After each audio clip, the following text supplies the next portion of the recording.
comes. Judge, line drive, right field, hit well, and it is up and out!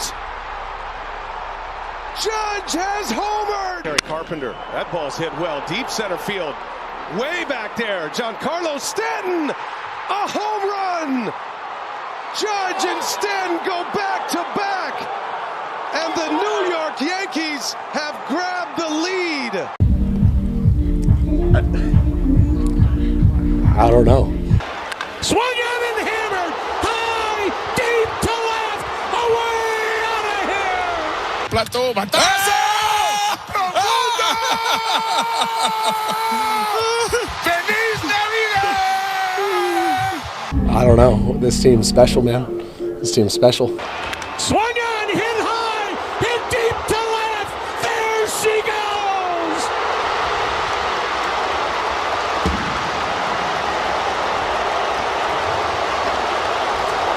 How about that?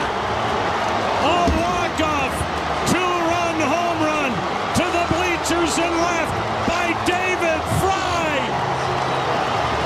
And the magical 2024 season is not done by any means. I don't know. I probably got to process this for a while and then try and get back here and win a game again tomorrow. That might be one of the most low-key sound bites after a game like that you'll ever see. Live pictures right now of Progressive Field. Pandemonium Palace is what it's called. Last night, and I know this might be hyperbolic. By the way, the radio call from the incomparable Tom Hamilton was courtesy of WTAM. This might be hyperbole. I wanted to start the show this way and get you guys to tell me you're prisoner of the moment or you've got a point. That's the greatest baseball playoff game I've ever seen. Ever. Any level. Ever. Yeah. Am I wrong? Last night, leaving the stadium, I felt like, no, there's better. That was great, but there is better. I went through my encyclopedic. I needed time to process it. Fair. Like, when you're working, like, it's different. I get it. And this morning, I laid in bed for an hour scrolling through the different matchups, giggling like a kid. So even the black-hearted Dr. Death myself couldn't help but this morning in bed, like, go, wow, that was pretty freaking That's awesome. validation for my original thought. I agree. It is the best baseball game I've ever seen. But Bull, your baseball knowledge is encyclopedic. You've been, in your lifetime. Look, if it happened before 1970, I don't know. Yeah. But for you, have you ever seen a better baseball playoff game than the one last night? I want to say no, but I feel I don't want to spoil the moment, but I think about Game 6 of the '86 World Series between the Mets and the Red Sox. It came to mind. I think about Game 7 of 2016. Fair. It's right there. By the way, if you're just a baseball fan, '97 Game 7 was pretty phenomenal. You aren't kidding. As a baseball fan. You as aren't a kidding. Clevelander, it tears your heart out. I'll never forget, they had ushered the media down how they do and in the bowels of Joe Robbie Stadium, then Joe Robbie Stadium. And we had no TV outside the clubhouse. We're all waiting. We're all amassed waiting to go in. And we've got transistor radios up to our ears. Yeah. No smartphones. And we're trying to hear the play-by-play. And you could until the base hit happened. And then we were all looking at each other like, what happened? What happened? And then we literally felt the building shake. It felt like an earthquake. Yeah. And that tied it. So then we were penned up in there for extra innings. Yeah. And it was miserable. Yeah. That game was incredible, but this game had more. It had more than the '86 game, in my view. It had more than the '97. It had more than '16. And the reason I say that, the dichotomy of stars performing and stars failing is almost unparalleled. And what happened for the team where the stars failed, they were picked up by the role players. The player to be named later, the guy who wasn't on the roster. Two guys. Listen, Lane Thomas's hit might be the most incredible of them all. And I said that to a friend this morning on text. And he was like, you're nuts. And I said, no, I'm not. It was 0-2 with 2 outs. We were done. Yeah. And I thought his was going to get out. So you had the dichotomy of the stars being the stars for the behemoth. Yeah. And the stars not just not performing well, failing miserably. Yeah, the 3 best players were terrible. Nothing. Yeah, Mike, I know you got to do a read before we continue. And then let's not forget Bo Naylor's hit. That's right. I mean, it was And literally Josh David Naylor's versus picking Goliath. first. And don't forget Josh Naylor's play at first base. Yeah, we'll Ten- go to it all. Mike, Let's do not your call read. it Josh Do your Naylor's read. play. Yeah. And Jimenez. Well, he made a nice play, too, on the back end. I'm going to remember it as the Jimenez Naylor play. Yeah, right. Because both ends were spectacular. By the way, Naylor's probably in an ice bath right now. Hey, McNuggets, God, yeah. this His is groin, I think, ended up on the dirt. this is Christmas. Good luck getting these reads Yeah, in, go ahead. 'cause Do your these- read, Let me Mike. get this first read in, and we'll This get right back Christmas. into it. But today's Guardians topics, and there are many of them, are brought to us by Arena Club. For most of us that like collecting cards, the idea of spending $2,000 or more on a rookie Luka Doncic or L.A. De La Cruz card just isn't in the works. But I love collecting. That's just too much money to drop. But thanks to slab packs from arenaclub.com, it's now possible to score gem mints for a fraction of their retail price. Every card that I listed was a hit from last week's Arena Club slab pack drop. Arena Club is the only repack that provides real value, a complete view of all possible cards, and clear hit rates for each one. And right now you can get 10% off your first slab pack or card purchase by going to arenaclub.com/LockedOnNFL and using code LockedOnNFL. That's arenaclub.com/LockedOnNFL. Locked On NFL for 10% off your first purchase. And now, guys, right back to you for that topic. Think about, guys, some of the things that get lost in this game. Manzardo's home run. Manzardo's 2-run homer, the RBI single by Jimenez through the drawn-in infield, which at the time felt like a huge insurance run. Matthew Boyd's great 5 innings. Oh, my God. I mean, he was fantastic. Cade Smith going through Soto, Judge, I know. and Stanton On on 10 10 pitches, pitches. no balls. And nobody talks about it. Those totally are all forgotten. afterthoughts. That might be as impressive as the 1931, I don't know, Jimmy Fox. Some pitcher struck out in succession Lou Gehrig, Babe Ruth, and Jimmy Fox, I think, or something like that. It was just, it's talked Yeah. about. I'm missing the year and the pitcher. But that's just Herculean stuff. And you're right, Bull, Right. because each chapter of the drama got better. The drama and excitement of the previous chapter was lost. Everybody was thrilled when that ball went over the wall to tie it. Yeah. Jose Ramirez was on the hook for what would have been a potential. Air.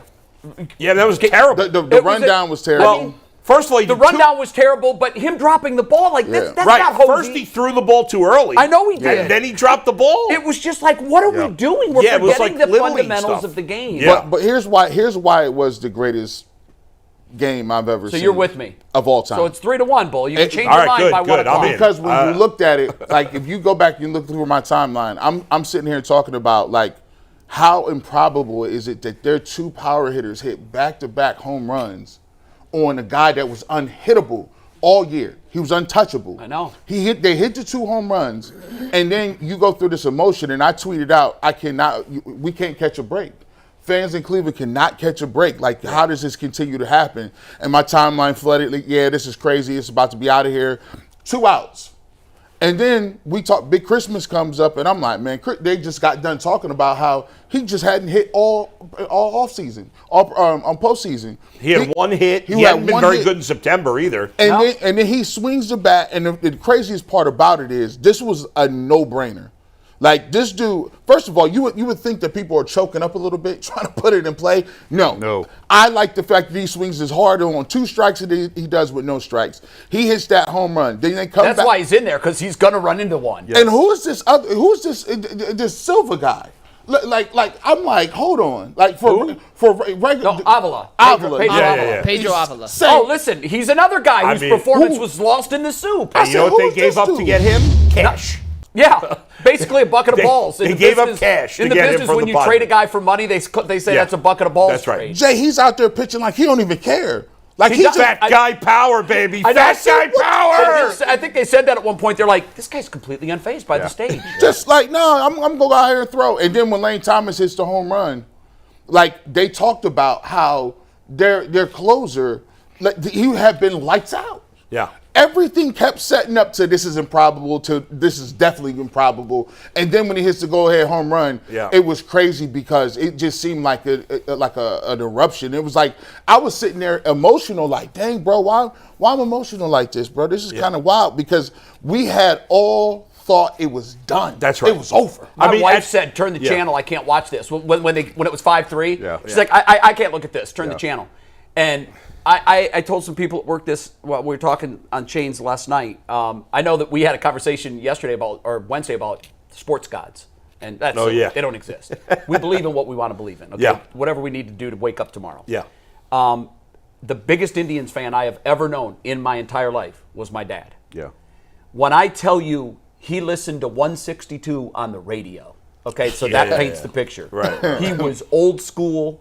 He was strategizing in the third inning of a game in April. Yeah. You know, why aren't we running here? Yeah, I mean, it was incredible how much he loved this team. Before he died in 2007, we watched together as they lost a 3-1 lead to the Red Sox in the ALCS, which everyone knew that was the World Series that year. Yeah. And there went our opportunity to ever enjoy one together. Yeah. Again, call me crazy. I get it. There's part of me that wants to say I'm crazy. Whatever. My dad died on October 17th. Oh, Wow. My dad died on October 17th. And while my wife said, turn this off, I can't take it anymore. Man. I said, Can't do that. Dad's watching. Can't do that. Dad's watching. And, you know, I know that most people will hear that and say, trust me, dude, your dad had nothing to do with those home runs. What? You believe Maybe whatever you he believe. didn't. It doesn't matter. But in my mind, and what's weird too, is yesterday at 6:30 local time, I woke up. And I don't know why I woke up, and I was like, what the heck? It's, you know, it's too early for me to get up. And I looked at the clock, and I said it's 6:30, and I always wake up on the 17th with the same feeling in my stomach. And then I thought, wow, today's the day my dad died. And then it hit me. My dad died at 3:30 in the morning in Phoenix, Arizona on October 17th with my mom, my sister, and myself at his side. It was 6:30 Eastern time when my dad passed. Yep. And I was just jolted up. I don't know why. My wife's like, what's going on? I'm like, I don't know, but I won't be able to go back to sleep. And then I kind of put it together. Wow, this was the moment my father passed. And as I'm watching that game, I do crazy things. Sure. I do crazy things. I remember when Corey was jumping at the Olympic trials, I looked up and I said, Dad, give him one. Give him one big here. It's whatever we need to do, you know? Sure. When they hit those home runs, I texted my mom. My mom texted me immediately and said, are you okay? I said, that was Dad. Yeah. In my mind, that was my dad. You know, I covered the NBA for 10 years. I covered a lot of NBA finals. Y'all can keep football. Baseball has always been my number one love and passion. Really? Oh, I thought I told you that before. I don't think you have. Baseball was always my sport. Playing like 3 years old in diapers, hitting baseballs. Like I have always been. That's always been my number one.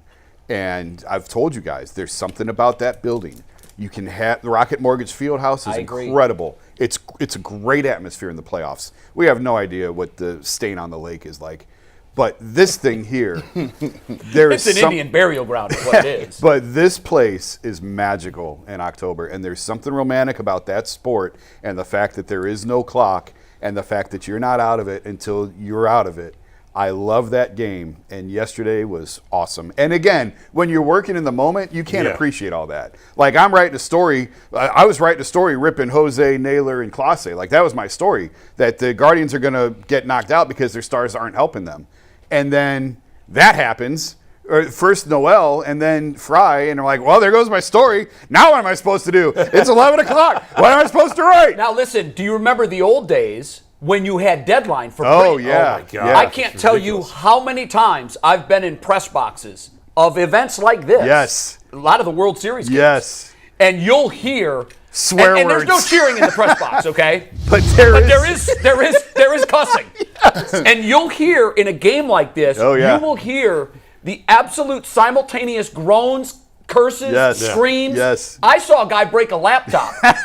Literally break a laptop.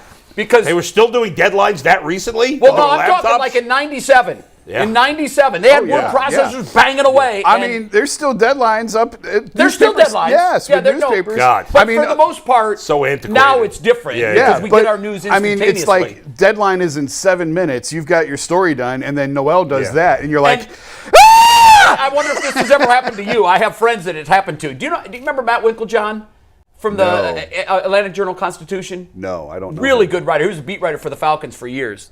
He was a buddy of mine from college with Tommy Reed and Tom Skirnovitz. He was telling me a story once of a situation of a writer he knew had filed a story because it was at the deadline. And back then, even before the word processors, some of those had to be faxed. Now imagine that. So you've got to have leeway That's for that. crazy. So he faxed the story, and I can't remember what the event was. It was massive, like an AFC championship game or one of these World Series ALCS games. He files his story, and he no sooner files it, and now it's locked in. It's going to the presses. Yeah. And the team that was trailing, which was the team he was covering, and he had buried the team in his story, comes back with a miraculous comeback. The readers of his paper the next morning Oh my God. wake to a column of Guardians crap their bed, whatever. And everybody has to look at this and go, this is worse than Dewey defeats Truman. Like, that's what we were stuck with back then. Yeah.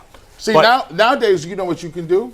You can go to your phone and you be like, AI chat. That's it. Can you give me a 2,000-word article on the Cleveland Guardians who beat the Yankees and include Big Christmas's home run as well as David Fry and go? Yeah. But don't say that in front of It Jason. won't be the same. It won't be the same. By the way, That works a lot cheaper than Jason does. Right. And It's happening. It's coming. It is happening, unfortunately. it's one thing to win a playoff game. It's another thing to win a playoff game when, in your mind, you've already lost the playoff. We was dead. I know. And then it's another thing to win a playoff game when you thought you lost the playoff game, which essentially would have ended the series. Have you ever seen the look of shock and awe on a Yankees player's face? Like the shot of Judge and Stanton standing at the dugout, looking at the field after Fry homered. Yeah. We know that look. We've worn that look. Many times.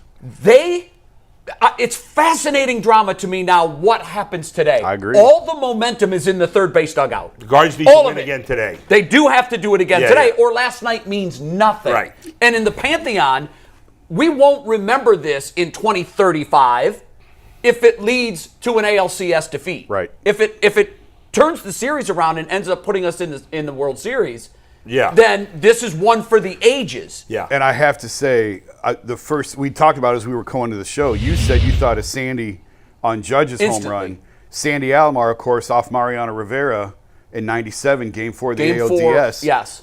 Indians were down to their last 4 outs, and he ties the game out of nowhere. I didn't. You're right, but I didn't process it then. I thought of Sandy on Noel down to the last out, Right. on a shot out of nowhere. Well, off- I thought on that one, I kind of thought of Rajai Davis yeah.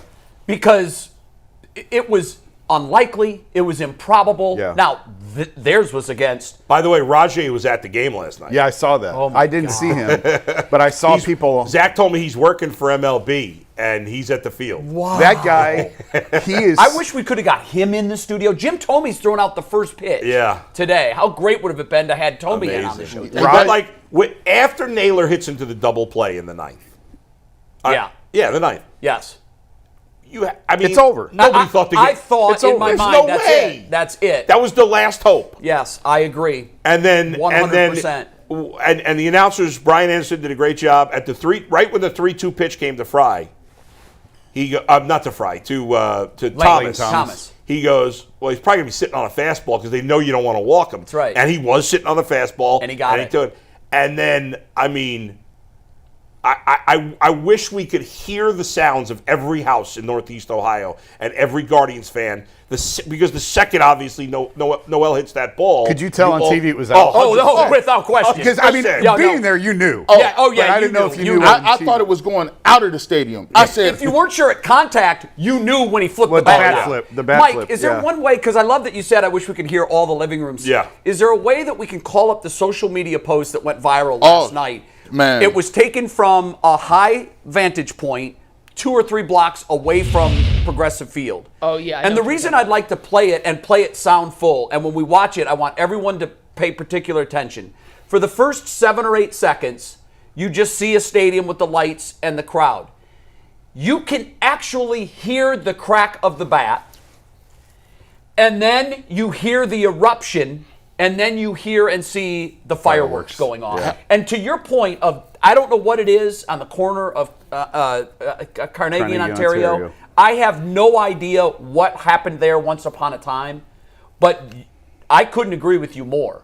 For a team that has never won a World Series, close your eyes and run through the Rolodex of unbelievable, unforgettable, life-stamping moments that have happened in that stadium. Yep. Yeah. It's Yeah, have the incredible. video if you want it, by the way. Let's hear play it. it Let's and let's hear it. just listen to it. It's not big because News Desk sucks, but it's I know, the video. I know. Here's the video.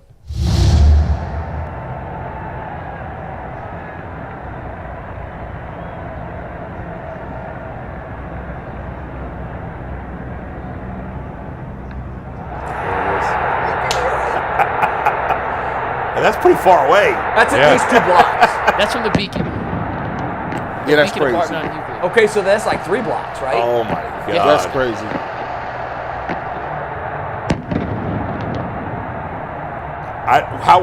What was your reaction? Because I screamed. I was laying in bed watching the game. I started screaming. I jumped out of my chair and Yeah. I had to be 10 feet out. It felt like I was in the air for 5 seconds. I was downstairs throwing stuff. Like I was literally throwing stuff.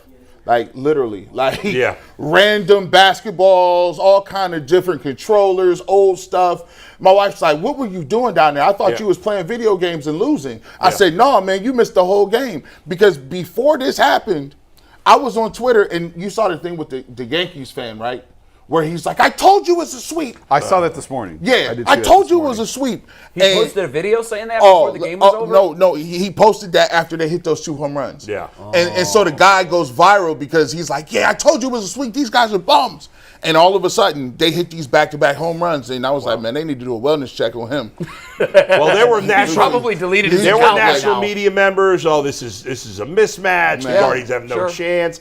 I do immediate post-game shows after, and after the first Did 2 you games. get unusually large interest What you last mean? night? Oh, yes, by far. G was in there. I was in the chat earlier. I'm Yeah, like, what's yeah. going on, bull? What we doing? It's 10 minutes. Come on, get your stuff. Get by your game this together. morning that my live had hit 14,000, which is Wow. the most ever for baseball, and it's my 4th highest podcast ever at this point, including Browns postgame. That's Wow. crazy. So it might catch the Brown stuff. I had said before these playoffs started, Yeah. and by then the Browns weren't. I think they were 1-3 when I said this. I said the Guardians have a real opportunity here to seize control of the city because the Browns are flaming out, and there's no better distraction to a Browns flameout season in October than a nice postseason run. The energy that I'm feeling now. I didn't live here in 16, but I was here for all of those playoff games, Sure. covering them. So I felt the energy. I felt the excitement. There was something different going on in 16 because of the inertia of the Cavs. Cavs, yep. That was unlike anything I've ever felt. Yep. All of that being said, this takes me back to the mid-90s. Oh, I agree. And 16 did not reach that level for me. 95 and 97 to me felt like there was magic fairy dust over this team. I feel like this team has magic fairy dust over it. And there's something that I keep coming back to that I believe it was Stephen Kwan said after Game 4 of the DS about not wanting the season to end. And he said, obviously, we want to keep playing baseball games. We think we can win a World Series. But if you ask these guys in the clubhouse, one of the reasons we're playing so hard, no one wants to get on a plane Right. and go their separate ways and say goodbye. Yeah. That is you can't buy that, New York and LA. That happens organically. And I do believe, I'm not predicting that they're going to win this whole thing. They can. They can. They And the absolutely reason can. they can, despite the disparity in talent and payroll, is because they have the 10th man, which is chemistry. And it's more valuable than any of the 9 individually. Yeah. A team together and what they can accomplish is more powerful than what any one player can. And to that point, the superstars have been horrible. Yeah. Not just bad, horrible. Naylor's OPS is lower than Rocchio's batting average. How about that? Oh my God. Yeah. Shout out to playoff Rocchio. And yet, while Ramirez and Naylor and Clase have been And close Bybee. your eyes, I can't watch bad. And Bybee even. And Bybee. Yeah. You've got these unknown soldiers who are stepping up on the biggest platform and saying, Hosey, you had us for 162. Get on my back for a minute. We got you. Yeah. And with It's amazing to watch. and with all that being said, they better win Game 4. Yeah, and we're going to talk about Game 4. Yes. Mike, go ahead and do a read because I just want to say one other thing. I want to add one thing on the Guardians real Yeah, quick. Jason, yeah. you talked about the stadium. Could you tell it was gone when Noel hit it? Oh, yeah. Well, Off the bat. I know you could tell from the broadcast. I'm not sure if you guys saw this angle and heard the noise, but shout out to Progressive Field. I'm going to play this video from you guys on Tag Board. Just take a listen.